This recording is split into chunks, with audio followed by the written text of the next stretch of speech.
Oh, I'm too old for this. So I got told more videos laying down. So I thought I'd try my inner Jeff Goldblum. So this is another old school whisper. And it's going to be a Linkin Park have kind of fucked up, haven't they? I know this is a bit old now, but I've been wanting to do this for a little while and just haven't got around to it. It's 5 o'clock in the morning, I'm currently at work, and there's no one else on site, so should be good. So, Linkin Park. I loved Linkin Park when I was growing up. I was 16 and at college when their first album came out, and I was kind of new to the metal scene and new metal in general, and it kind of blew me away. My aunt got me into them, and I listened to it a lot, and but it didn't get me through hard times, it didn't save my life, but it's something I very much enjoyed. And then Meteor came out, and again, absolutely adored it. Faint is still one of my favourite songs. And again, played it a lot. Loved it, played it a lot. But again, it didn't save my life. It didn't get me through hard times. I could relate to a lot of it. And I remember thinking, like, being impressed with the first album, because I was like, these guys don't swear. You know, at the time, I was listening to, like, Korn and Limp Bizkit and Fear Factory and stuff like that. And I'm only going to use one person's name in this. The rest I'm going to describe, because A, I don't remember them all, and B, there's only one worth mentioning, in my opinion. Minutes to Midnight came out, and I quite like that, quite enjoyed that. But after Linkin Park released their first album, they released like a remix version of it, and I hated it. I've never really been a big fan of remixes anyway, but it was awful. I just thought it was complete shit. So it's like, I've been a big fan of Linkin Park, but I haven't really cared much about them since about 2007, when they went all electronic and experimental and stuff. And I get bands change their sound, but I didn't really care for it. So, like, I was into kind of electronic music and stuff a bit back then, but it just bored me. So I didn't really pay much attention to them. I mean, I think one of the few times I ever heard them was in a Transformer movie. So in 2014, when they released The Hunting Party, that got me back into them. That was such a good album, you know, going back to the heavy stuff, and I just loved it. And 2017, I was genuinely looking forward to their new album, and then I heard it, and it was awful. It was just shit, just complete utter bollocks wank shite. There's no other way to describe it. It was just awful. And then, you know, Chester, he killed himself. And that's a real shame, you know. And back then I was edgy. I say back then, I'm still edgy now. Sorry, not edgy as in I'm cool and edgy, as in cringy edgy. I'm still like that. Probably always will be. And I was like, well, you know, he heard the album and then offed himself for that. Judge me how you want for that. You know. And like, I was like, oh, it's a shame then you haven't heard anything from them. And then come round 2 weeks ago, and you start hearing rumours of Linkin Park, and you hear rumours that the blonde-haired, spiky-haired dude from Sum 41 might be taking over. And it's like, okay. And then you hear it might be Lizzie Hale from Hailstorm. I didn't like them at all. And then they dropped that new single, and I didn't listen to it. And I heard about it, and I was like, it just kind of came out that there's this random blonde lass was taken over from some other band. And it was like, okay, cool. So I got a text message and I was curious from my mate, and he linked me to the live stream. And I'm listening to it, and I can't really listen to the first 2 albums because it makes me cringe, just because of the age I was when it came out, who I was.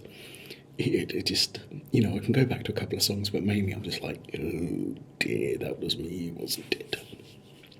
So, I was like, okay, so, new blonde, okay? And I'm listening to her, and I'm like, yeah, she's alright, she's got a decent enough voice.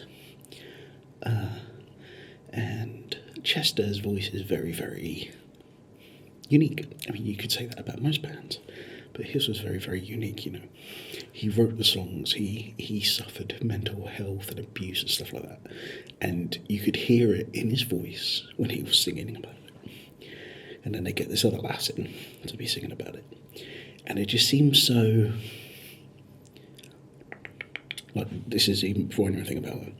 It just seemed, having someone else sing those songs that he wrote about his pain just seemed off. And you know, this is a band that I've heard music from for 20 years. And hearing her voice, you know, she was trying to add her own bit to it, and it just sounded wrong. So after a couple of songs, I was like, meh, I'm done, I don't care. And then it got interesting. So it turns out she's a Scientologist. And she's a Scientologist. And you're like, what? Scientology that don't believe in mental health or traditional health care when it comes to mental issues. Don't believe it's a thing. She was brought up in Scientology. She still is in Scientology. And I get that. If you leave Scientology, you get followed and, you know, horrible, horrible people. But Linkin Park, you know, like, represent so many, you know, I understand they mean so much to so many people that had hard lifestyles. They could react, they could relate to these songs. And they replaced Chester with a fucking Scientologist. Oh, like, what the fuck, man?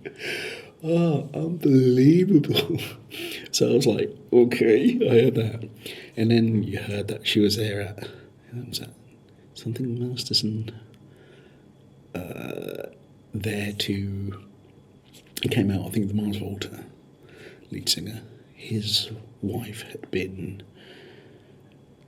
accused this Danny Masterson of raping her in 2000 something. And Scientology, since because he was a Scientologist, so was she, and they got out of it. And they've had, like, dogs killed, poisoned, and you should really look into his story. It's pretty fucked up, it really is. And I'm assuming this video is going to be demonetised, the amount of swearing I'm doing. But, and you kind of, I didn't really know much about Danny Masterson, I just heard it was a famous actor. So I looked into it, and you're like, bloody hell. And if they could prove it so well within 20 years, and blonde singer from Linkin Park was seen at one of his court things, and that got brought up. And she said she didn't really know much about him, but it's been theorised that loads and loads of Scientologists went to try and intimidate the accusers. And she was part of that. Chester was sexually abused. Linkin Park have got a new lead singer who was there to try and intimidate rape victims. What the fuck? It's just completely messed up. And it's like, whether she knew, no, it doesn't matter. So, like, their publicist had to know this was going to come up. And apparently they've been chatting for a while. They've been on the same circuit in LA. Now, bands have changed singer before, and generally, I don't think it's worked. in the rare, I mean, it's been working for Queen for 35 years. Because, was it 94 or something? 93 when Eddie Murphy? Not quite. When their lead singer died, I can't remember what he's called. But Killswitch Engage did it quite well. Static X have managed it quite well. I saw them live after Wayne Static died. And the guy sounded exactly like him, but had a Wayne Static mask sellotaped to his face. It was pretty cool. They're doing quite well, but very rarely does matter. And if they had come out with a new band, I would have understood that. But they want to, I understand going on the name, but it's at the point where the drummer is no longer playing with them. He's been replaced. Chester's gone. Their guitarist, I think it's the lead guitarist, is only filling in on the recordings. He's not playing live with them. So you've got Mike Shinoda, apparently our username's DJ Wong, I forgot what he's called, and the bassist, I want to say. So you've got 3 of the original 6, or 5, whatever it was. And I was like, okay, fine. The dramas I'm not really fussed about. And then I was like, do you know what? I'll give the new single a listen to. It's just really droll. Like, it sounds like something, if they released it 15 years ago, would have been massive. And that kind of... But, I don't know, just... people in their 40s singing angsty music for teenagers. Maybe it's because I'm in my 40s. I kind of like... Maybe. But like, they've gone back to an older sound.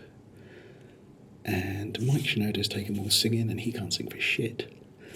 And then there's rumours that he might be a Scientologist himself. But he's definitely an NFT bro, tech bro, because he tried that a few years back and it failed.